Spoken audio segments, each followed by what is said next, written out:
Hola amigos de TvAgro, amigos de Plantar. Hello friends of TvAgro, de Plantar. I'm Diana Elizabeth and today I want to tell you about this beautiful plant called Guembe, but its real name is Philodendron pipentidium. It is a jungle plant from the South Central America, belonging to countries such as Argentina, Bolivia, Colombia, Brazil.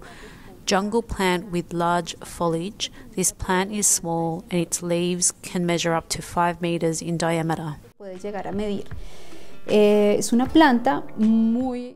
It is a grateful plant in spite of being a jungle species. Siendo una planta totalmente selvática, como ya lo mencioné.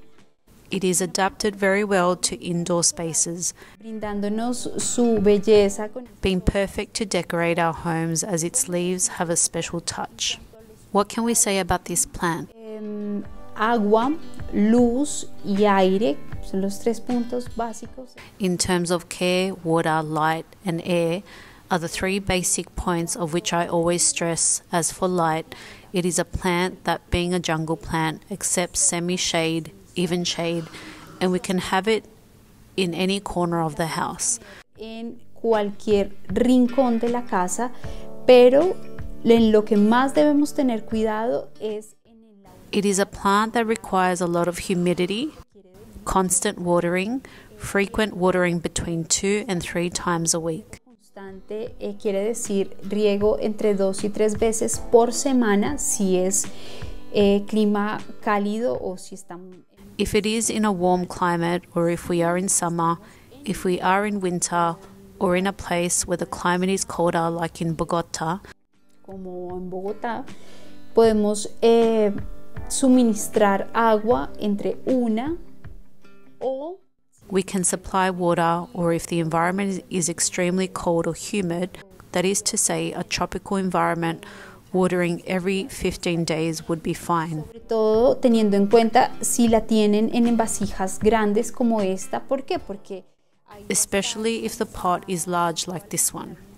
It will store a lot of water and it will take several days while the plant absorbs the water. va a demorar varios días. Podemos decir del philodendron que es una planta epífita. What we can say about the philodendron, it is an epiphyte plant. That is to say that it shelters itself to a tree or to another plant, not stealing its nutrients, but supporting itself with its big roots. In this one, we do not have its roots on the outside. However, as a plant grows, Ella va mostrando sus raíces y se va volviendo como monstruosa. Son de esas plantas que it shows its roots and it becomes deformed. It is one of those plants that I call or named unnatural. In this case, it shows its roots and the bush becomes quite spectacular with these exposed and its foliage so showy. expuestas y su follaje tan lindo. If we don't maintain the jungle environment to which they are accustomed, Ella está acostumbrada, en el cual ella creció, in which they grew up, what they do is show us their yellow, in which they grew up. What they do is show us their yellow, the leaves will turn pale and start to show yellow or brown spots that will tell us that the plant lacks humidity. mostrarles, porque es muy importante suministrarles el ambiente, es las pulverizo. Normally, I show why it is so important to supply them with the environment. I spray them. I use a spray bottle and I give them enough humidity to each leaf. De esta manera, casi que las lavo para que ellas puedan tener... This way, I humidify them so that they can feel in their natural environment, which is the jungle. Important point, we must maintain the plant with a good plant material. Nos sirven como sustrato para esta planta a manera de nutriente. Esto haciendo lo mismo que pasa en la selva, que es cuando las hojas se caen de los árboles. The leaves of other plants serve as substrate for this plant as a nutrient. This doing the same thing that happens in the jungle when the leaves fall from the trees. They serve as substrate for these plants that are not at the base. On that side, we have clear that the leaves of other plants do serve as substrate.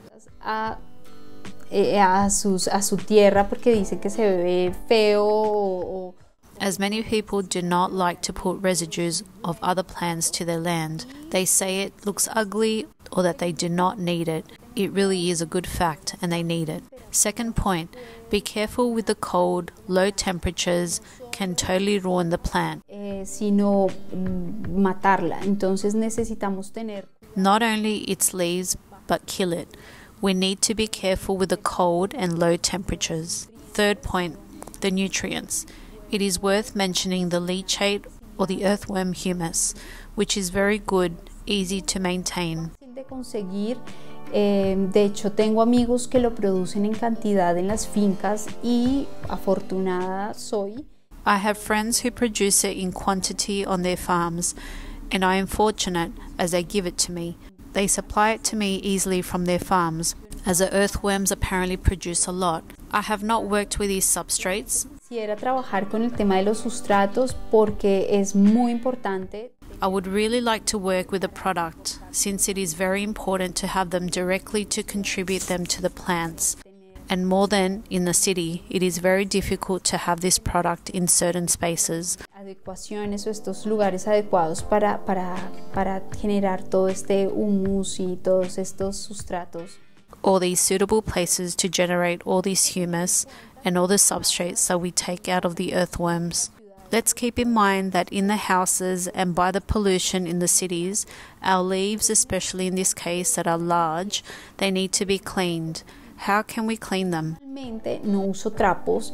Normalmente lo que hago es con una esponja de cocina. Normally try not to use rags. The ideal is with a kitchen sponge, of the yellow ones with green foam. Soak it with enough water and clean each leaf in a dragging way. It is already super clean and don't do it. Entonces no lo quiero hacer porque la manipulación de todos modos puede llegar a afectar la planta, pues. Because the manipulation anyway can affect the plant. If you make it hard, you can break it. We are going to do it from the center of the leaf to the end of it. Varias veces, según la cantidad de polvo o suciedad que tenga nuestra planta. Repeating several times depending on the amount of dust or dirt that has our plant, and we do it repeatedly from the center to the end of the leaf. De esta manera tendremos nuestra planta limpia, brillante. In this way we will have our plant shiny, clean. Matizar ese brillante espectacular que tienen la mayoría de nuestras plantas de este tipo. Obviously the dust, what it does is to shade that spectacular bright that has most of our plants of this type with its giant leaves like the monstera, or as we observe this plant. Y muy difícil de manipular, podemos estropear la planta y pues no queremos que esto pase. Entonces, it is understood that many other plants have a foliage difficult to clean and manipulate. We can spoil the plant and we do not want this to happen. According to the shape and sensitivity of the leaf, we will clean our plants. As a curious fact, I want to mention that it is a toxic plant for pets. Both cats and dogs may want to bite them. En ellos, no soy veterinaria, entonces no puedo decir exactamente en qué afecta. And this will cause damage to them. I am not a veterinarian, and I cannot say exactly how it affects our pets. Children are also affected. Sometimes they are very curious and manipulate the plants. Y la liberación de la sustancia o de la salvia. In this case, with our philodendron, we cannot allow it because the handling and release of the substance of sage can cause a rash or some discomfort in the skin of children. In the case of pets that are super curious, especially cats, dogs, these are not as jumpy as cats or dogs. Si está en la parte baja y están al alcance del perrito, los perros siempre. It is in the lower part and is within reach. They always want to purge or not purge. If not, bite the leaves also for play, and they will nibble them. The problem is not only the plant, but our pets. We are going to take care of all of us. Podemos ponerla en un lugar alto, pero si definitivamente el gato es muy inquieto. The plant, the children, and the pets. We can put it in a high place. If the cat is definitely very restless, we will have to abstain from having this plant at home. Decir que todas las plantas florecen.